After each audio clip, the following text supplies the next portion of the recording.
Saudara, polisi menangkap 9 pelaku kasus penembakan, salah satu pengunjung tempat hiburan malam di Samarinda. Dari hasil pemeriksaan sementara, polisi menyebut motif penembakan dipicu dendam lama antara pelaku dan korban. Polisi mengungkap balas dendam antara pelaku dan korban berhubungan dengan bisnis narkoba di Samarinda. Masing-masing pelaku memiliki peran yang berbeda. Pelaku berinisial IJ merupakan eksekutor, sementara sisanya membantu proses pembunuhan korban.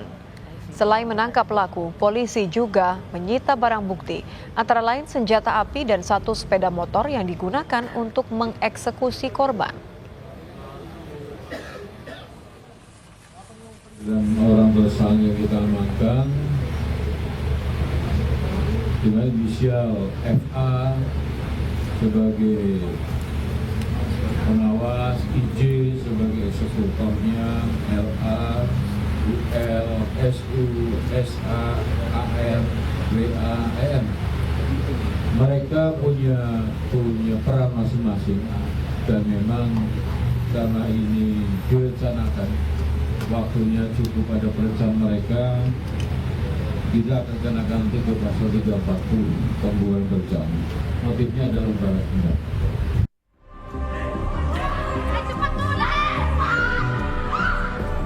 Seorang pria berinisial D, pengusaha di Samarinda, tewas ditembak di depan tempat hiburan malam pada Minggu dini hari.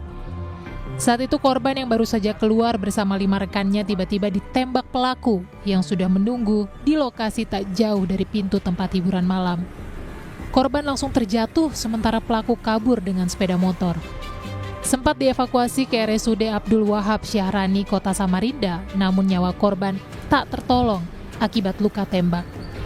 Dari hasil pemeriksaan forensik ditemukan 5 bekas tembakan dan 3 proyektil di tubuh korban. Polisi juga menemukan 2 proyektil lainnya di lokasi kejadian. Diduga pelaku menggunakan senjata rakitan dengan kaliber berukuran 8 hingga 9 mm. Tak sampai 24 jam, polisi menangkap 9 pelaku penembakan. Dari hasil pemeriksaan sementara, pembunuhan terhadap korban sudah direncanakan pelaku sejak 2 bulan lalu. Dari hasil penyelidikan kami, sementara kita temukan fakta bahwa yang bersangkutan sudah merencanakan sekitar 2 bulan yang lalu melakukan berkumpul di salah satu rumah dari pelaku, kemudian sudah menyiapkan berbagai rencana yang kami rasa itu cukup baik dan cukup komplit rencananya. Kami lihat dari proses perencanaan hingga proses eksekusi, kemudian juga pasca eksekusi semuanya sudah mereka siapkan dengan sangat baik. Masih sangat membuka kemungkinan untuk masih adanya tersangka baru, tergantung dari proses interogasi dan wawancara nanti kami lakukan terhadap para pelaku tentang pihak-pihak lainnya yang mungkin masih ada kemungkinan keterlibatannya dalam rangkaian kejadian ini, Mbak.